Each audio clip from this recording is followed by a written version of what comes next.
It is working, yes. I like Frankie. I like his hair jokes. That means that man is completely secure in himself. I like half of you. Well, it's good to be at church, isn't it? It's good to worship Jesus. It's good to get our focus on him. And it is that time of the week where we get to do that. So this morning, I'm continuing on a series that I started a number of weeks back entitled The Things That Jesus Said. And what we're doing over this series is we're looking at some of the words that Jesus said that were a little bit hard, a little bit tough, a little bit controversial, and always challenging. And we're looking at them in the context within which he said them. Because oftentimes people take things out of context. And unless you read them in context, you don't understand what the point that he was getting to. Now this week I was going to look at Luke 14:26. If anyone comes to me and does not hate father and mother, wife and children, brothers and sisters, yes, even their own life, such a person cannot be my disciple. That's a good one, isn't it? I was going to look at this. We're going to discuss this. However, I'm putting that one off till the next time I preach. And here's why. As I've been preparing my messages for this series, I've realised that our approach to the words of Jesus could be hitting up against a bit of a brick wall in our acceptance of them, due in part to our understanding of why Jesus seems to be so unyielding and extreme in his views. Views that can at times run contrary to what we think is fair and reasonable. Now, Jesus was extremely black and white in a lot of what he said. And yet for most of us, we live in a world that isn't black and white, but rather different shades of grey. Which is why we get ourselves into so much trouble at times. We often find ourselves trying to downplay Jesus' words to make them more palatable and make him seem nicer, because gentle Jesus, meek and mild, is a lot easier to accommodate in our thinking than a radical extremist who lived his life right out there on the edge of absolute truth. So what I'm going to try and do this morning is to give you a mental construct, a way of approaching Jesus' words that will help you place all of the pieces together into a coherent narrative that allows Jesus to be Jesus, and at the same time helps you to feel positive about the journey you're on, even if you're not where you want to be at the moment. Because let's be real, when reading the words of Jesus, most of us, if we're being honest with ourselves, know we're not where Jesus is pointing to. We've got a bit of work to do, sometimes a lot. And just before you get all stressed out and think that your pastor is becoming a little bit too liberal in his theology, this isn't me trying to water down the gospel and give you a way to continue in your sin, as you'll soon see.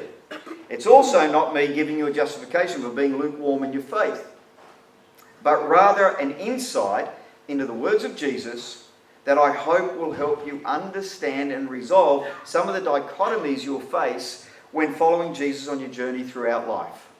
Are you ready? Yeah. 5 of you are. That's good. The rest of you are sitting there going, what's he going to say? How's he going to get himself out of this one? All right.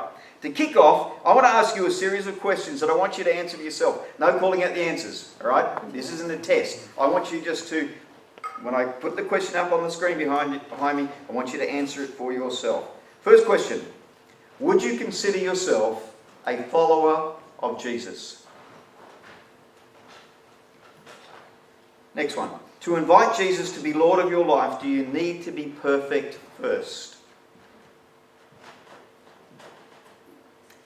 Do you start to act perfectly from the moment you invite Jesus into your life? This is why I didn't want you to call out.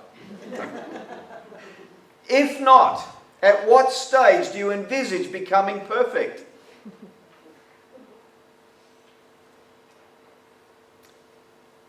Are there things that you need to do that you've managed to stop? Are there things that you used to do, not need to do, that you've managed to stop doing, which the Bible would call sin? Is it possible to sin whilst following Jesus? Do you still sin? Just look straight ahead. Don't look at the person beside you, just look straight ahead. If you sin, does that mean you're no longer in relationship with Jesus? Are there areas in your life that you're currently working on? Have you ever seen another Christian sin? When you've seen them sin, do you think they're no longer a Christian? Some of them aren't. And finally, do not look to either side when this question pops up. Is there anyone in your family that's never sinned? I had to specifically tell Erin, don't call out me when I bring this question up. Is there anyone in your family that's never sinned? All right.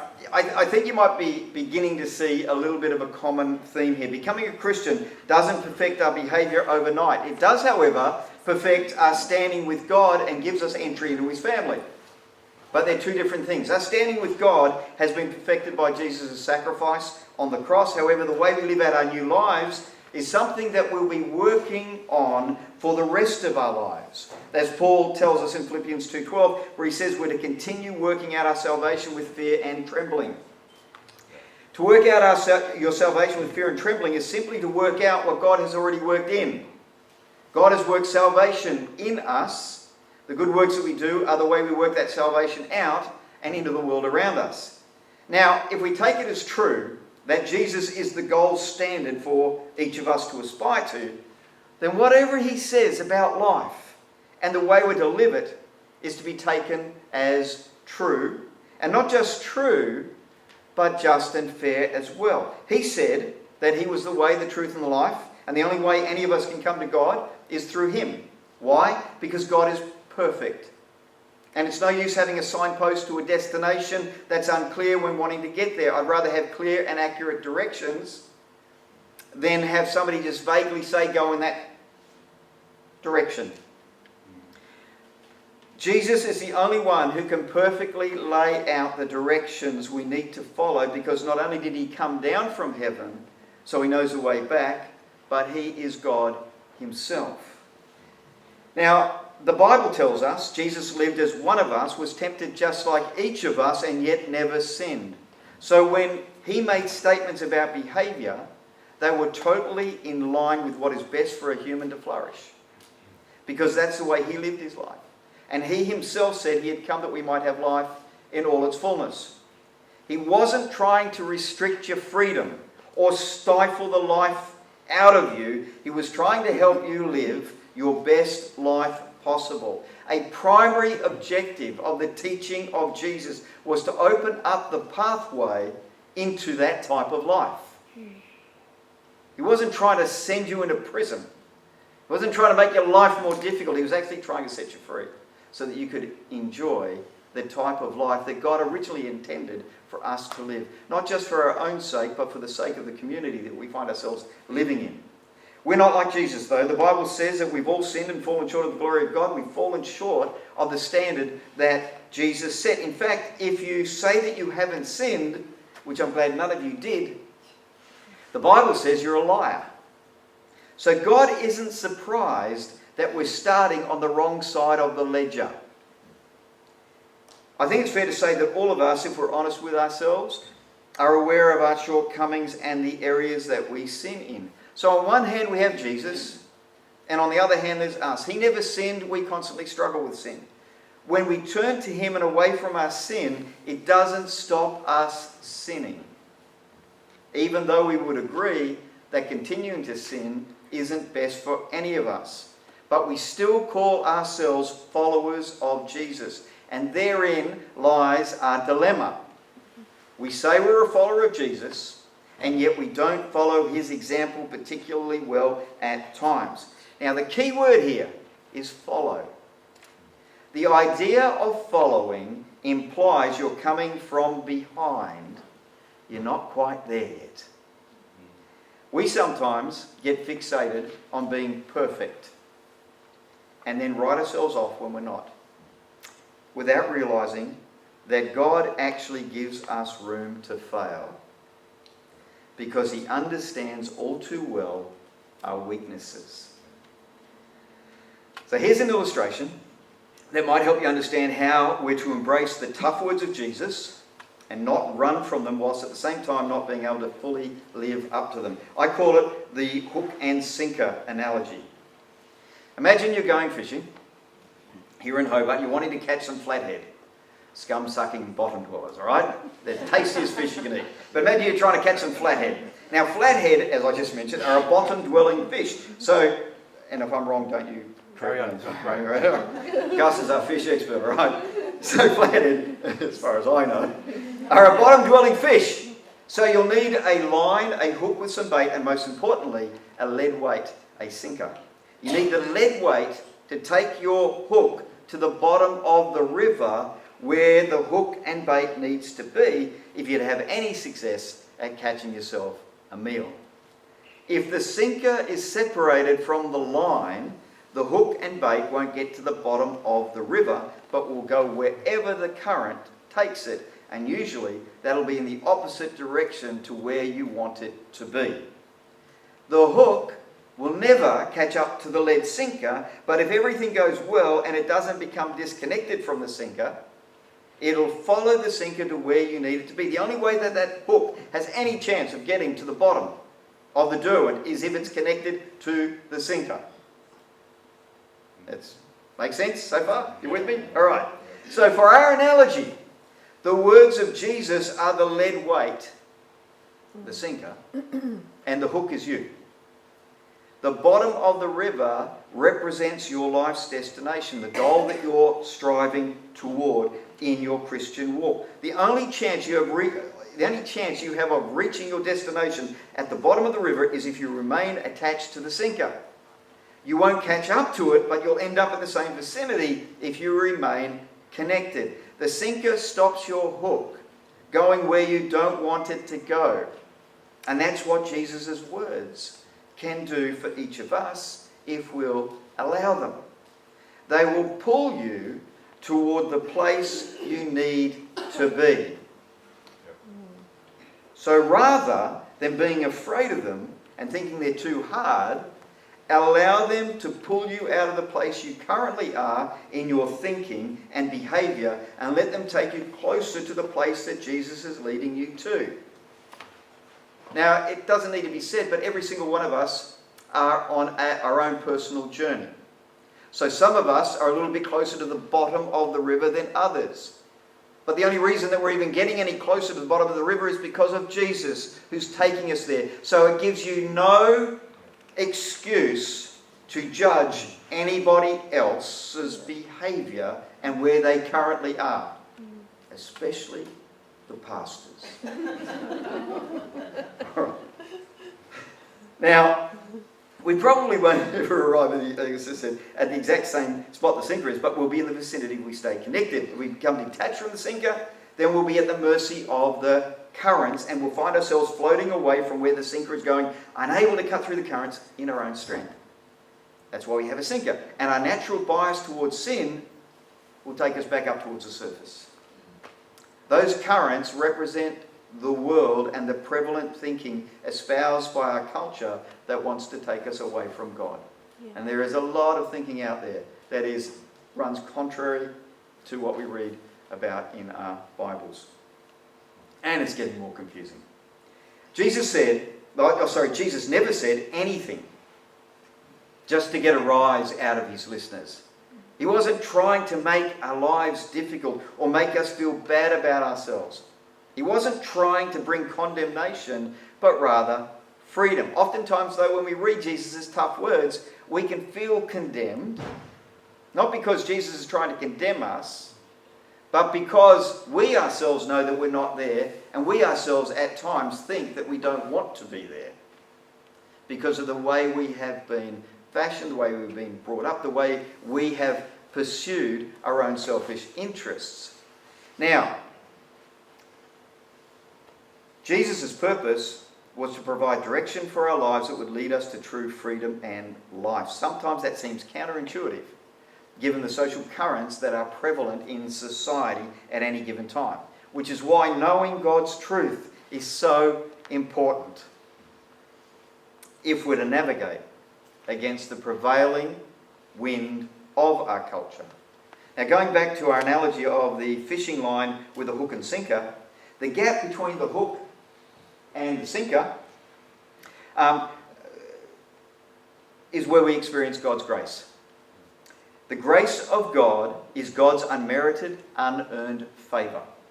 It can't be earned because our behaviour isn't perfect. In fact, to experience the grace of God presumes that we're imperfect. When we're following after Jesus, we experience what it means to be living under the grace of God because we're not perfect yet.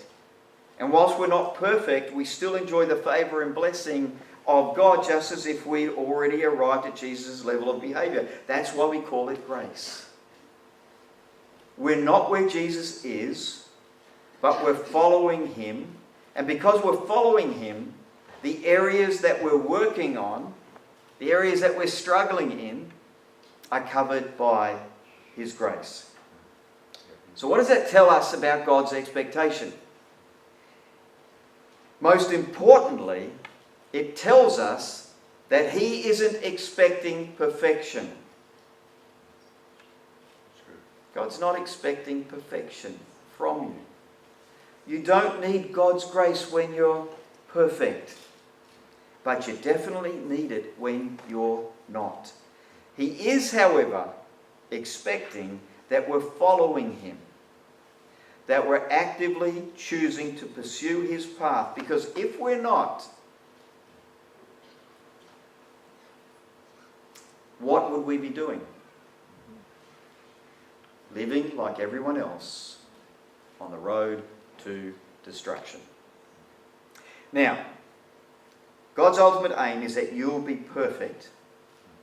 Absolutely. That's his ultimate aim, that you'll be perfect.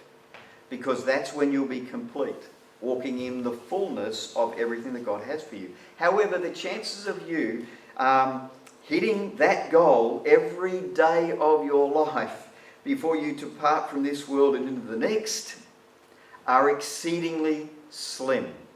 I was going to say non-existent, but there could maybe there could be somebody here who's struggling mentally and thinks they are perfect. Listen, right up until the day you die, I think that you will be struggling. You'll be on this path, right? And the moment you hit perfection will be the moment you step off this path into eternity. So stop carrying the weight of perfectionism around with you. God doesn't expect you to. You're on a journey toward the perfect, but you're not there yet. That's the part that we just have to live in our lives here. Now, so how do we apply all of this to our thinking and the way we live out our lives, following after Jesus and putting his hard sayings into practice in our lives? For starters, realize that when you read something that Jesus said that seems to be hard, that causes you to struggle, fitting it into your personal view on morality, realize that you're simply experiencing the disconnect between your cultural, social, selfish mindset and the perfect ways of God. And that's totally normal. After all, God isn't made in your image. You're made in his. And there will be things that you'll get wrong at times where your thinking won't be in line with his, and adjustments will need to be made. Not by him, but by you. It's par for the course. If everything that Jesus said completely agreed with everything that you thought, especially when you first became a Christian, then I would question whether you really knew him. Because even his own disciples who hung out with him, who were totally invested in following him, who loved him, he was their closest friend, they disagreed with him and had challenges when he said some of the things that he said that they then had to work their way through. Given the length of human history, and our ongoing struggle with sin generation after generation, you and I, along with the rest of humanity, have drifted a long way from the original design parameters set by God when he first created us. So it's no strange thing that you might struggle with some of the words of Jesus. It's just par for the course. You've got to be prepared for that. We need to learn how to sit with our discomfort. Not run away from it. Not chuck a tantrum. We need to learn how to sit with our discomfort when faced with something that Jesus said that we're struggling with, without ignoring it or trying to brush it off or trying to twist the Bible narrative into something it doesn't say, and instead with a humble heart allow the words of Jesus to draw us forward toward the perfect. You can believe and still struggle to believe. That's totally okay. Just do what Jairus did and bring your struggle to Jesus. In Mark 9, 23 and 24. What do you mean if I can? Jesus asked. Anything is possible if a person believes. The father instantly cried out, I do believe, but help me overcome my unbelief. Jesus just told Jairus that his daughter wasn't dead, was just sleeping, she's going to come alive. And Jairus was like, this would be amazing, I'd really love to believe this, but I'm struggling here. Jesus says, anything's possible if you believe. He says, I believe, help my unbelief. And you know what? In life, for me, just as it is for you, there are times when I have looked at the words of Jesus and I've said to myself, Jesus said that, I believe it, but it's a challenge.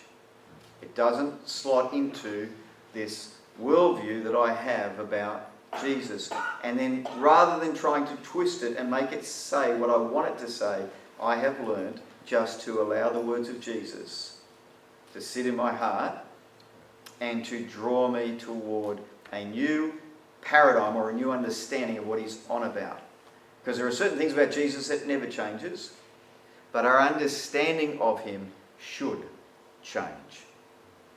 It should grow. We should mature.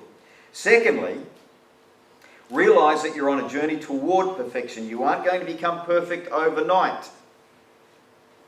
You've already admitted that you're not perfect.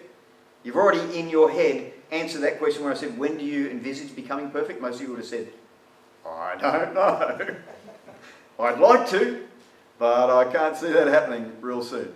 Unless, of course, you're a monk who lives on the backside of a desert, you've got no kids, no spouse, nobody around you, and your food is supplied to you down a chute, and you can be totally separate from everybody else. Maybe you could be, you may not, you might be able to live a life where you're not sinning, but it's not realistic. And quite frankly, one of the things that I have found out about Jesus is that, and why I've always struggled with this whole thing of disappearing out into the backside of a desert, is that the closer I've gotten to Jesus, the more he pushes me towards people. Because that's the heart of Jesus. And if you're getting to know Jesus, how can you stay in a cave in a desert where you can't do any good for your community? You need to be out there with them. So what was that? Secondly, our Christian walk is a process of growth where success is measured by progress, not perfection. Engrave that in your mind and on your heart. The key here is found in those two words, process and progress. Here's a little diagram that I put together to help you sort of understand this. Process and progress. That line represents your life. Perfection, for most of us, except for the 0.00001% of the population that can be sinlessly perfect. But then you'll ascend to heaven by yourself. But anyway, so that's our life. And it's a process. It's a journey toward perfection. What we're looking for is that we're making progress in that direction. I probably should have drawn the line more like this. Because I think that kind of matches up to most of our life's experience. Hal and I often talk about with the stuff that we're doing at the Grace Centre. It feels like 2 steps forward, 1 step back, 2 steps forward, 1 step back. I mean, that's life. Sometimes it's like 1 step forward, 3 steps back. But the whole thing that you need to continue to do is you need to just continue getting up and going forward again.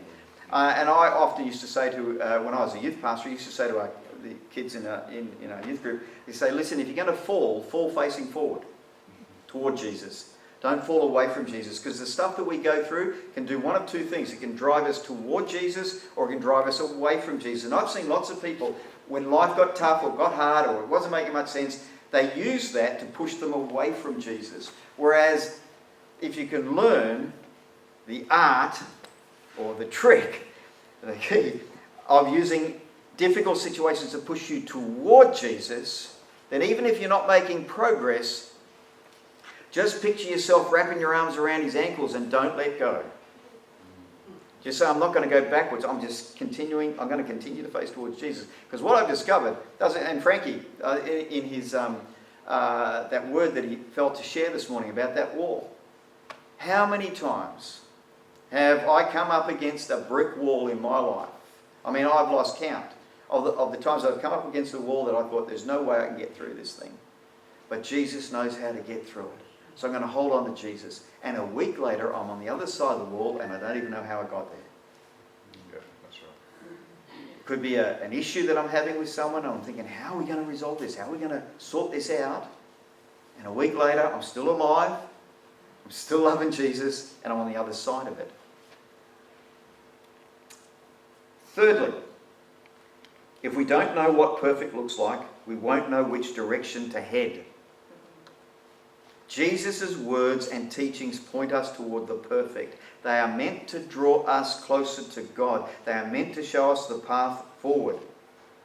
So, when Jesus says, if any of you wants to be my follower, you must give up your own way, take up your cross and follow me. If you try to hang on to your life, you'll lose it. But if you give up your life for my sake and for the sake of the good news, you'll save it. He's giving us the end goal here of the path that we're walking on. The goal we need to be walking towards. Some days you'll stay on the path better than others. But as long as we're facing toward Jesus and leaning into his words, we are in the best place for change to happen in our lives. The closer we get to the perfect, the more his words impact our hearts and not just our actions. That's when the really exciting, painful stuff starts to take place for us personally. We start to change at a heart level. And that invariably involves pain, because all of us want to hang on to our own selfish control. Is it any wonder that all throughout the Bible, God praises humble people and draws near to them? It's because they're willing to relinquish control and trust him even when they don't know what the future holds. You know, when I first started following Jesus, it was all about the big ticket items. I was in the army at the time, and I decided I was going to leave the army and go to Bible college. I had, previously to going to Bible college, had my entire life mapped out. You know, the thing you do when you're young. You kind of have it all figured.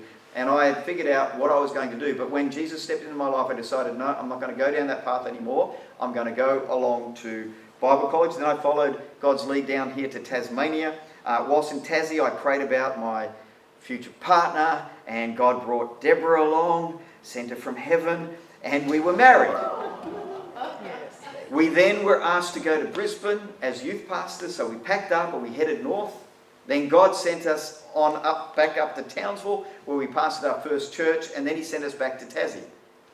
Now, you could say that these were all fairly major life events with major choices needing to be made, where we were putting our own wishes in life behind what we believed Jesus was asking of us.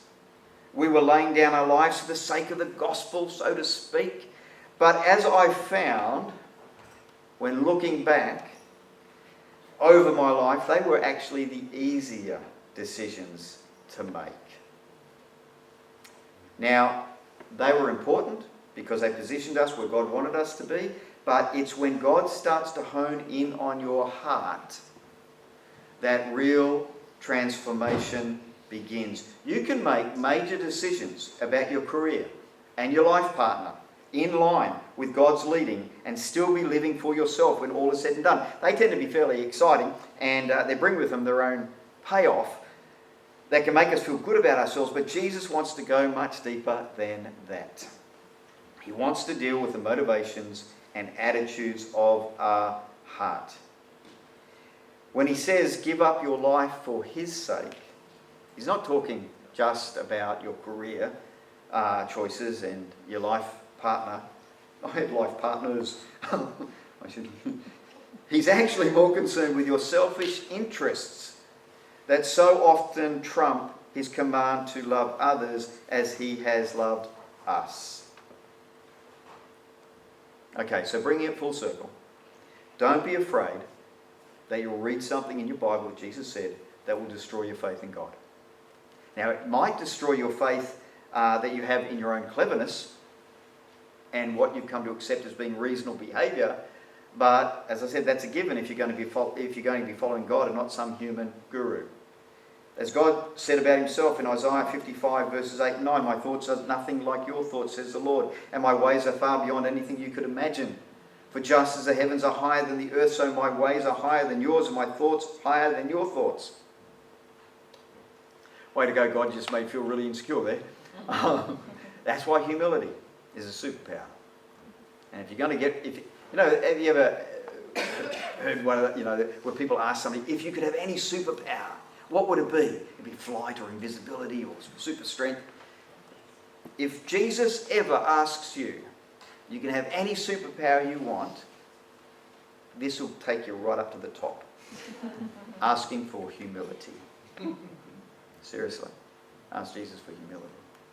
It will save your life, and it will bless his heart, and also probably end up making life a lot easier for the people around you. Now, the words Jesus spoke weren't to, as I've mentioned this already, weren't to tie you up in knots and place a burden on you that will eventually ostracize you from society. Some people think if I follow Jesus, I won't have any friends.